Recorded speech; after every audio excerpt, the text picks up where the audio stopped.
Okay, let's unpack this. I want you to close your eyes for a second, unless you're driving, obviously, and tell me the first image that pops into your head when I say the title, Gulliver's Travels. I can guess. It's not the horses, is it? No, definitely not the horses. It's the cartoon, right? Or maybe that Jack Black movie from a few years back. Yep. The giant on the beach. It's a giant guy tied down on a beach by 1,000 tiny little ropes. It's a fun adventure story, something you read in middle school, or maybe you just saw the picture on a lunchbox. It's harmless. It is the exact opposite of harmless. Right, and that is why we are doing this deep dive today. Right. Because I was looking at the stack of research we have here, specifically this analysis titled The Mirror of Swift, and I genuinely felt like I'd been lied to my entire life. You have been. We all have. We've been fed a sanitized, a Disney-fied version of what is essentially a literary hand grenade. A psychological weapon. That's the phrase the source material uses, and it sounds like marketing hype. It does. It sounds over the top. Oh, this book is dangerous. But as I read through the breakdown, I started to get it.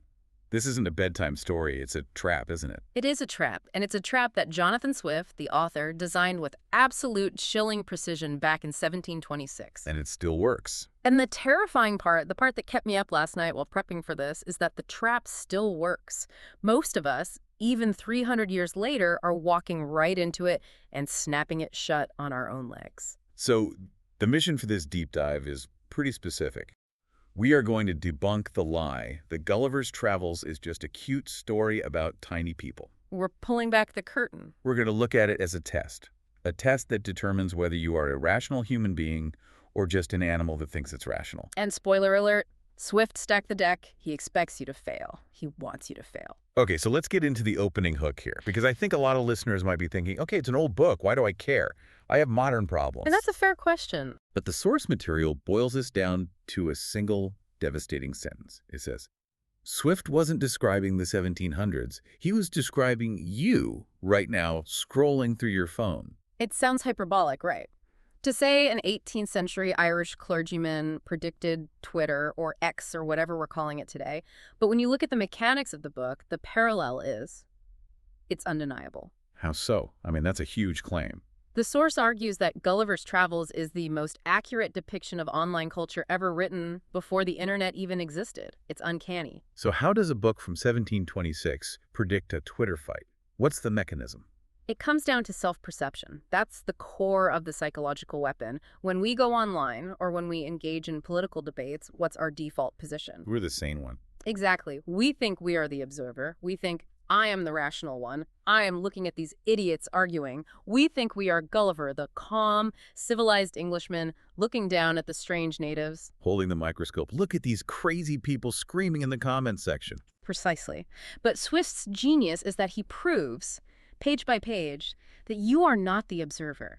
You are the specimen. You are the bug under the glass. The whole book is designed to trick you into that feeling of superiority and then pull the rug out from under you.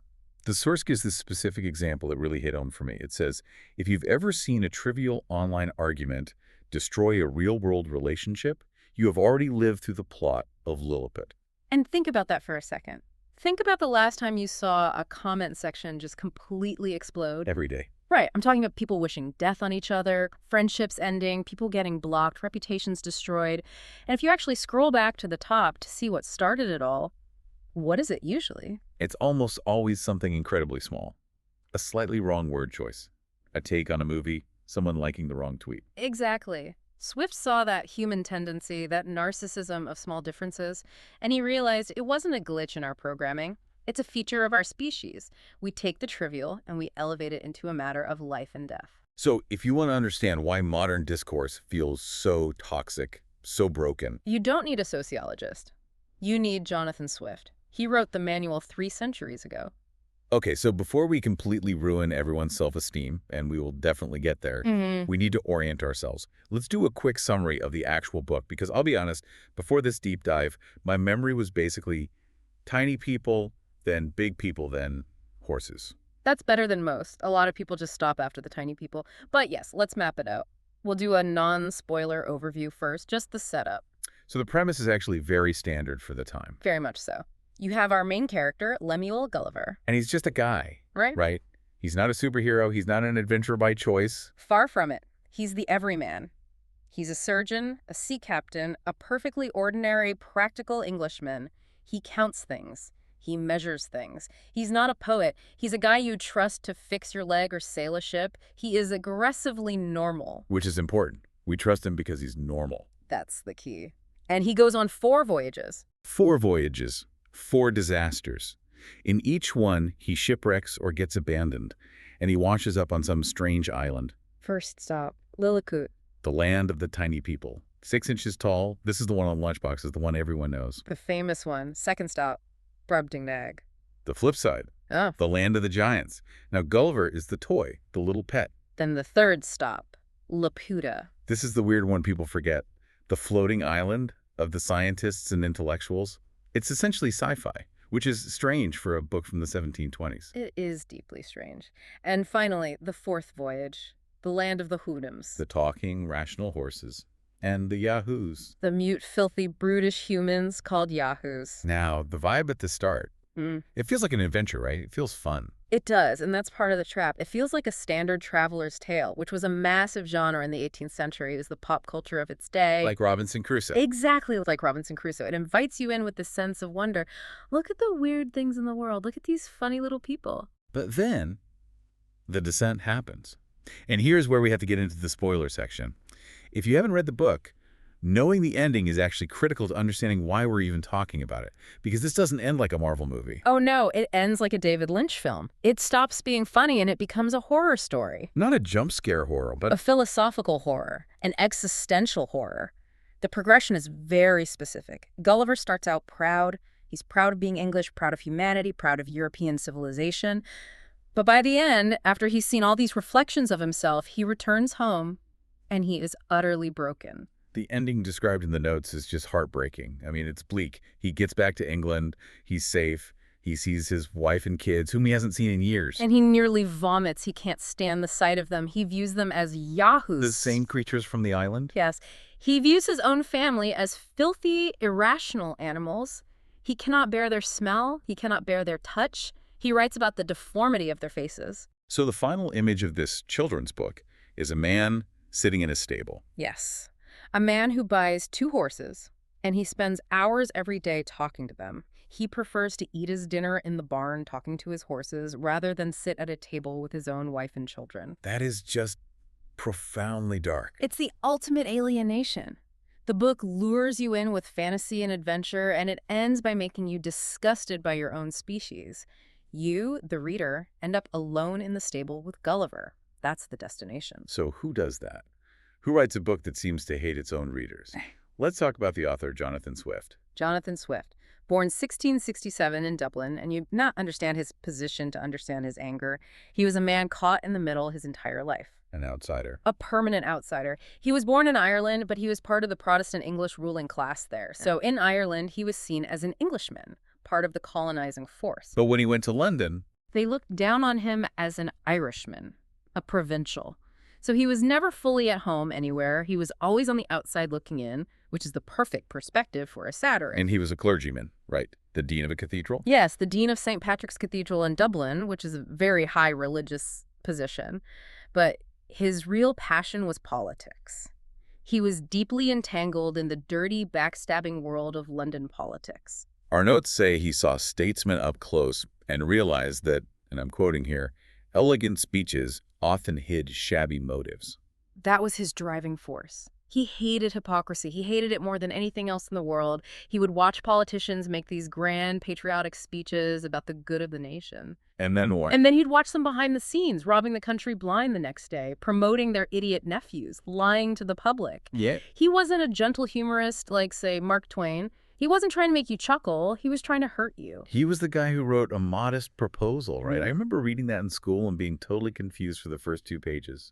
It felt real. That is the perfect example of his mind, of his method. In A Modest Proposal, he was furious about the extreme poverty in Ireland, children literally starving in the streets while the rich English landlords did nothing. So a normal person would write a passionate essay. Right. A normal person would write a sad, weepy essay saying, please help the children. But Swift knew that wouldn't work. The rich had heard that a million times. They were numb to it. So he went the other way. He went completely the other way. He wrote a pamphlet written in a very calm, logical economist's voice, suggesting that the most sensible solution to the problem was for the poor to sell their one-year-old children as food to the rich. Eat the babies. Eat the babies. He offered recipes, he discussed how to season the meat, he argued it with perfect economic logic. It will reduce the population, it will give the poor an income, and the meat of a one-year-old is very tender. And the point wasn't that he actually wanted to eat babies. No, the point was to shock the reader into seeing the truth. He was saying, you are already devouring these people economically, you might as well eat their flesh. He believed that only the sharpest, most brutal irony could cut through the thick skin of hypocrisy. As he said in the letter, and this is another quote from the source, he didn't write to entertain the world, he wrote to vex the world. He wanted to make people angry. He wanted to disturb them. He wanted to shake them awake. And Gulliver's Travels is his masterpiece of disturbance. It's his grandest, most ambitious attempt to vex all of humanity. So let's look at the context. It's 1726. Why write it as a travel book? Why not just write a direct political manifesto? Because of the Trojan horse method, in the early 18th century, Europe was obsessed with exploration. This was the era of Captain Cook, of discovering new worlds. So these travelogues were bestsellers. Huge bestsellers. People were devouring these nonfiction accounts of strange islands and naked savages and bizarre customs. It was like the true crime podcast or van life Instagram trend of their day. Everyone was fascinated by it. So he mimics the style. He gives them what they want. He mimics it perfectly. He includes fake maps at the beginning of each section. He includes longitude and latitude coordinates, which are actually nonsense if you plot them on a map, but they look real. Right. And he includes all those boring details about sailing. Exactly. I ate some biscuit and the wind was south by southwest. It's designed to bore you into believing it's real. It lulls you into thinking you're reading an authentic travel diary. When it was published, it was anonymous, wasn't it? Completely anonymous. It even included a note from the publisher saying, I've cut out the boring parts to make it more readable for you. It was a brilliant piece of literary forgery. It looked absolutely authentic. But surely people in London, people in the know, they knew who wrote it. They guessed. It was the worst kept secret in London. The style, the anger, it was pure Swift. But he had to be careful. We forget how dangerous the political climate was back then. This wasn't just a fun side project, it was risky. Extremely risky. This was a world of shifting crowns and religious disputes. If you supported the wrong party, the Whigs or the Tories, you could lose your livelihood or end up in prison for treason. Satire was a dangerous game. So when he's making fun of the Emperor of Lilliput, people knew who he was really talking about. Oh, absolutely. Everyone in London recognized the targets. When Gulliver talks about the corrupt court of Lilliput, the readers in 1726 knew exactly which ministers and which political scandals Swift was roasting. He was warned by his friends not to put his name on it. He was effectively subtweeting the King of England and his entire government. Okay, let's get into the meat of it, the themes. Yeah. Because this is where the mirror concept from our source material really comes into play. The whole idea is that these strange creatures are just reflections of us. Correct. The book is a hall of mirrors. Each society Gulliver visits is designed to reflect a different aspect of humanity back at us, usually a very unflattering one. It's all about perspective. It's entirely about perspective and relativity. When Gulliver is in Lilliput, he is a giant. He can see their entire world laid out before him. He feels like a god. And that perspective reveals our pettiness, our absurdity. And then in Brobdingnag, He's the size of an insect. And that perspective reveals our grossness, our physical imperfections, our moral corruption. let's start with the pettiness. Lilliput. I want to dig into the egg war because the source highlights this as a major point, and I feel like if we just breeze past it, we miss the entire joke of the first section. The egg war is, I think, the most important political commentary in the entire book. It's the key to understanding Swift's view of human conflict. So set it up for us. What is the egg war? Okay, so in Lilliput, you have two great empires, Lilliput and Blefuscu. They are bitter rivals. They have been at a bloody, devastating war for generations. How bad is the war? The book says 11,000 people have been martyred for their beliefs. Ships have been burned. The economy is wrecked. Families have been torn apart. It's an existential conflict.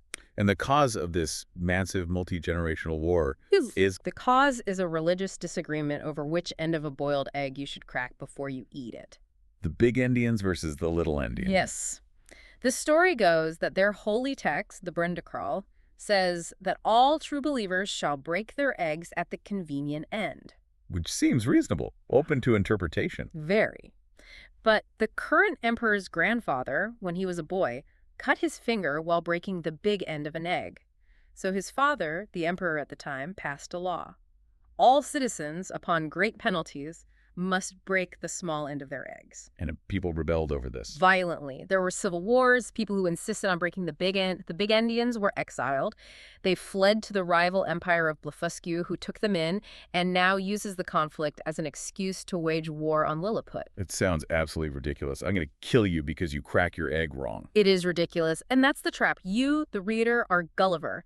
You're a giant looking down at these tiny 6-inch people and you laugh. You think, look at these stupid little people fighting over nothing. How petty can you be? But that's when the mirror turns. That's when Swift turns the mirror on you. He is asking, look at your wars. Look at the religious wars that tore Europe apart for centuries. The 30 Years' War, for example. The difference between Catholic and Protestant. Exactly. Swift is saying in the grand scheme of the universe is the difference in doctrine between Catholicism and Protestantism, or between the Whigs and the Tories in his day, or Republican and Democrat today. Is it really any more significant than which end of an egg you crack? Swift argues it isn't. We just think it is because we are the tiny people inside the conflict. We lack the perspective to see its true scale. The source connects this directly to modern purity tests online. It's a one-to-one line. Think about social media today. The intense arguments over specific terminology, the pronoun wars, or the debates over what is and isn't woke. Where if you use a word that was acceptable 5 years ago but isn't today, you're a heretic. You're a heretic. You are canceled. You are a big Indian in a little Indian world. You have committed a thought crime, and you must be exiled from the tribe. And the hatred is real. That's the scary part. It's not just a debate. People really do hate each other over this stuff. That's what Swift is showing us. The issue itself is trivial, but the hatred is lethal. We are destroying relationships, careers, and our own mental health over symbols. We are fighting the egg war every single day on our phones. Okay, so from pettiness, let's move to the second mirror, the corruption of reason. This is the Laputa section, the floating island. This is my favorite section because it is so profoundly weird and prescient. Laputa is an island that floats in the sky using a giant magnet. The people who live there are the elite of the elite. They are obsessed with math and music and abstract theory. They are super intelligent. But they're useless, right? They can't function in the real world. They are functionally incompetent. They're so lost in their abstract thoughts that they can't walk down a hallway without walking into a wall. Their heads are literally in the clouds. And they have servants to, keep them focused? They have servants called flappers. Flappers. I love that. Yes. These servants carry a stick with a blown-up bladder full of dried peas or pebbles on the end. And their only job is to follow their master around and gently smack him in the mouth when he needs to speak, or smack him in the ear when he needs to listen. Because otherwise he's just completely zoned out. Otherwise, his mind is in the stars. He's contemplating the harmony of the spheres while falling down a flight of stairs. It's a perfect satire of absent-minded professors. This feels like a critique of, well, I was going to say academics, but it feels like it could be tech bros too. Anyone who lives in the world of theory. It's absolutely a critique of intelligence without wisdom. The source material calls the people they rule over on the ground projectors. These are the experts who have brilliant theories that, in practice, destroy the world. Like what? What are some examples? Swift describes them inventing new methods of building houses, starting from the roof and building down to the foundation. Which obviously doesn't work. That's insane. Yeah, no. But they have a theory, a blueprint, that says it should work. So they ignore the reality that all their houses are collapsing. Swift takes Gulliver to the Academy of Legato, which is basically their version of a research university or a Silicon Valley R&D lab. Right, and he sees all these absurd projects. He does. He sees a project to turn human excrement back into food. He sees a linguist trying to abolish words altogether and have people communicate by carrying around sacks of objects. And the cucumber thing, that's the most famous one. Yes. A scientist who has spent 8 long years on a project to extract sunbeams from cucumbers. Extract sunbeams from cucumbers. Why? So he can store them in vials and then release them in the winter to warm the air in the summer. Which sounds poetic, actually. It's a nice image. It's poetic, but it's completely pointless. It's a massive waste of resources and time. And while these brilliant minds are doing this, the actual country on the ground below them is falling apart. The fields are ruined because of these new methods of agriculture that the experts forced on them. The people are starving. That feels incredibly modern. The expert class, or the consultants designing a system from a slide deck in a high-rise office, while the people on the factory floor are like, this is a disaster, this doesn't work. Exactly. And the metaphor is perfect. Laputa floats above the country. It can literally crush the towns below by lowering itself onto them if they rebel or refuse to pay taxes. It's the perfect image of a disconnected ruling class that loves data but hates people. Which brings us to the final theme, which is the big one, the one that breaks Gulliver, the Houyhnhnms. Civilization versus savagery. This is the dilemma that destroys him. On his last voyage, he meets the Houyhnhnms, these beautiful, noble, perfectly rational horses. They can talk. They can talk, and they live in a kind of socialist utopia. They share everything. They value friendship and reason above all. They don't lie. They don't fight. They don't even have words for concepts like war or crime or evil. Sounds perfect. The ideal society. On the surface, yes. And then there are the Yahoos. The Yahoos are these hairy, filthy, savage beasts that run around naked, fling their own poop at each other, and fight viciously over shiny stones they dig out of the mud. They are greedy, lustful, and violent. And the horror comes when Gulliver realizes what the Yahoos are. Right. At first, he thinks they're just some kind of ugly monkey. He's disgusted by them, but he sees them as animals. Then he looks closer, he observes them, he sees their hands, he sees their faces, and he realizes, oh my God, that's me. That's a human being. And that's the core conflict of the last section. It is. Gulliver is a Yahoo, but he has a tiny sliver of reason. The horses are fascinated and horrified by him. He's like a slightly smarter, more dangerous animal to them. And the dilemma for the reader is, do we want to be the horses? Because Gulliver certainly does. He completely rejects his own humanity and worships them. He does. He wants to be a horse. But this is where the reader has to be smarter than Gulliver. This is Swift's final, most subtle trap. The source asks the question, is a society of pure reason actually better? Because the horses are kind of cold. They're more than cold. They are devoid of passion. They have no love. They have no art. They have no grief. They arrange their marriages based on genetics to produce the best offspring.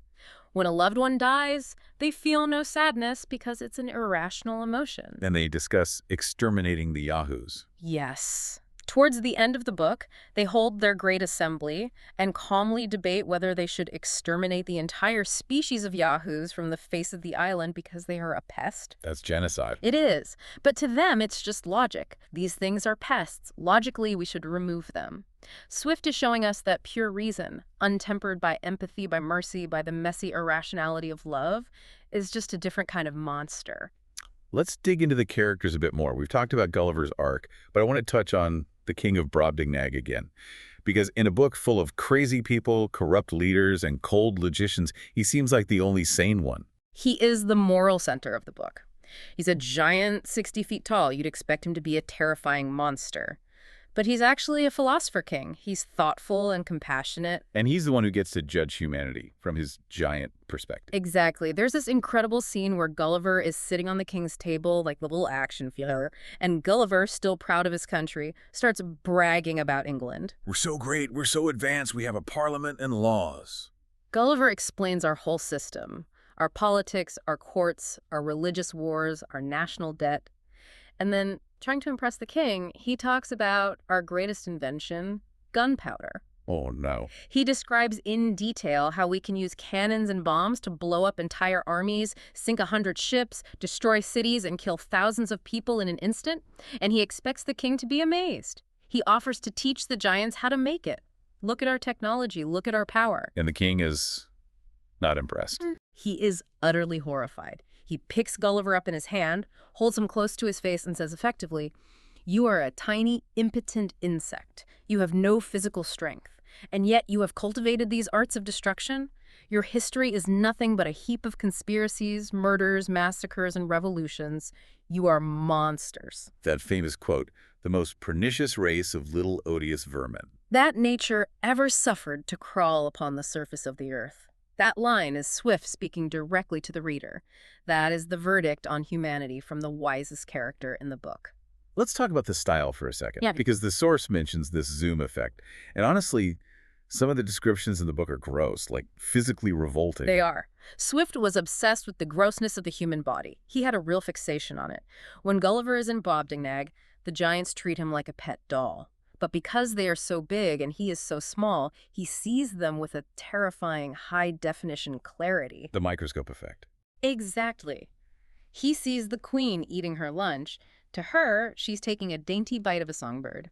To Gulliver, he's watching a massive cave open up and grind meat and bones. And the maids of honor. Oh, the maids of honor. These are supposedly the most beautiful women of the court, and they love to play with Gulliver.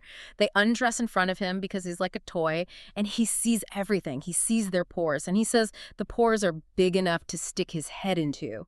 He sees the moles on their skin, which look like giant warts. He smells their sweat, which is overpowering. Why do that? Why spend pages describing that? Is he just being gross for the sake of it? It's to humble us. Humans are obsessed with vanity. We wear makeup, we wear perfume, we dress in silks and lace. We try to present this beautiful, filtered version of ourselves. We try to pretend we aren't animals. He's stripping away the filter. Just zooms in with a macro lens and says, no, look at the meat, look at the grease, look at the dirt, look at the reality of the flesh. This is what you are.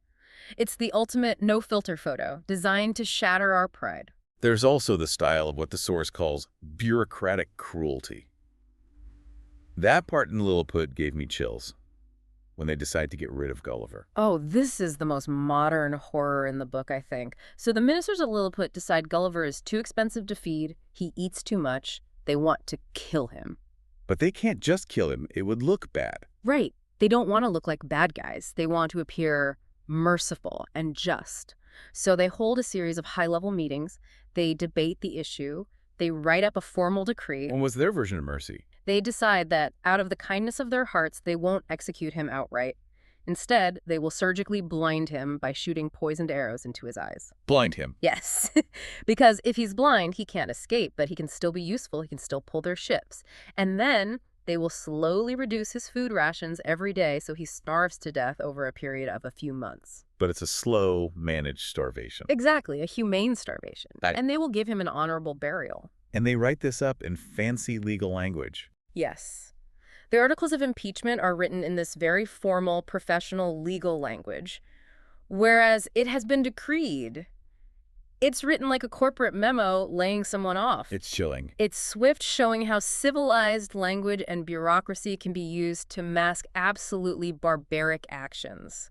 It's the banality of evil 200 years before Hannah Arendt ever coined the phrase. We're not killing you, we're just restructuring your life expectancy. Precisely. So, 1726.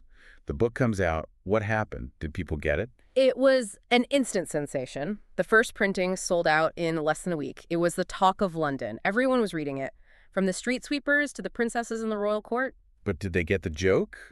Or did they just like the story about the tiny people? Oh, they got it. Especially the political satire. They knew it was dangerous. Alexander Pope, a friend of Swift's, wrote that the book was being read by everyone and that the whole cabinet council were trying to figure out if they were in it. So it was understood as this biting critique. Absolutely. But over time, we declawed it. This is the adaptations point in our outline, and it's crucial. The lie of the children's version. Right. Go to a bookstore today. Go to the library. Where do you find Gulliver's Travels? In the children's section. It has a cartoon on the cover. Exactly. Why? Because we cut out the scary parts. Most adaptations, especially for kids, stop after Lilliput. Maybe they do the giants in Brobdingnag. They almost never do the last two parts. Almost never. They definitely don't do the horses. They cut the misanthropy. They cut the scene where Gulliver comes home and hates his family. They turn Gulliver into a generic hero who goes on a fun trip and then comes home safe and sound. We sanitized it. We made it comfortable. I made it safe. Swift wanted to hold up a mirror and make us scream in horror at our own reflection. We've just painted a smiley face on the mirror so you don't have to look. That brings us to the personal reflections. The source talks about the Yahoo realization, and I think this is the challenge for the listener. It is. The whole book builds to this one moment of horrifying self-awareness. The moment Gulliver realizes he's a Yahoo.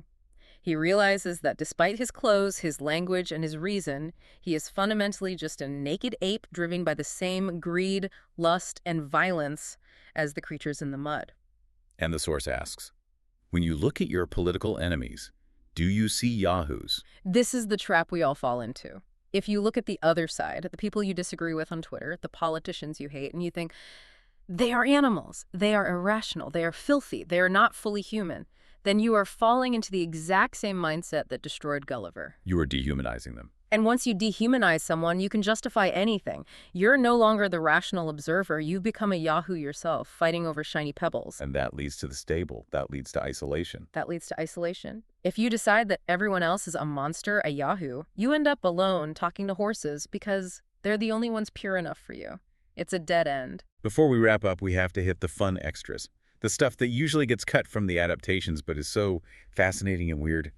The Struldbrugs. Wow, the Struldbrugs. This is the ultimate be careful what you wish for story. It's one of the darkest parts of the book. In the land of Lugnag, Gulliver hears about a rare type of person who is born with a red dot on their forehead. And this dot means they're special. It means they are immortal. They will never die. And Gulliver's like, that's amazing. That's the greatest gift imaginable. He goes on and on. He gives this long speech about how great it would be. He could become a living repository of history. He could master all the arts and sciences. Think of the wisdom. Think of the compound interest. And the locals are just looking at him like he's crazy. They're just laughing at him because he missed the fine print.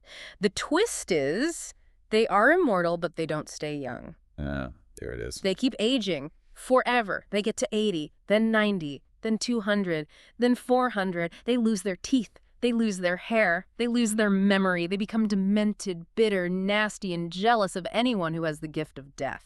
So they are these miserable, immortal husks. They are, and the law makes it even worse. They are legally declared dead at age 80 so their heirs can inherit their property, because otherwise they'd hoard it forever. They become outcasts. They are begging to die, but they can't. It's Swift saying, you think you want to live forever. No, you don't. Death is a gift. It's what gives life meaning. It's a brutal takedown of the fantasy of immortality. Then there are the historians of Glubbdubdrib, the island of sorcerers. This is another great part that gets cut. The governor of the island has the power to summon ghosts from the dead. So Gulliver gets to talk to anyone he wants from history. So he calls up all the big names. Alexander the Great, Hannibal, Caesar, Aristotle.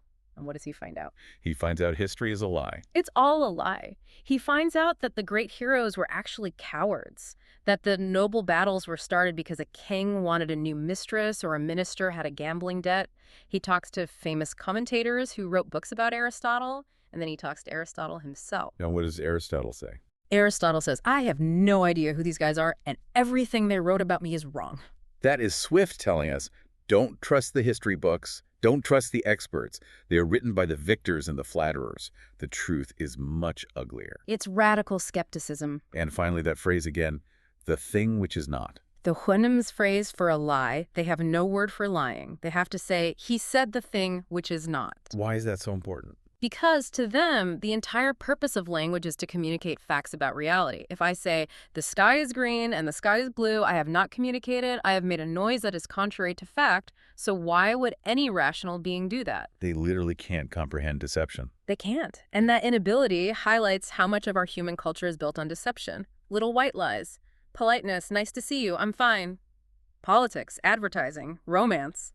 To a purely rational horse, our entire civilization looks like a massive, complex system of organized lying. So what does this all mean? We've gone through the tiny people, the giants, the scientists, the horses.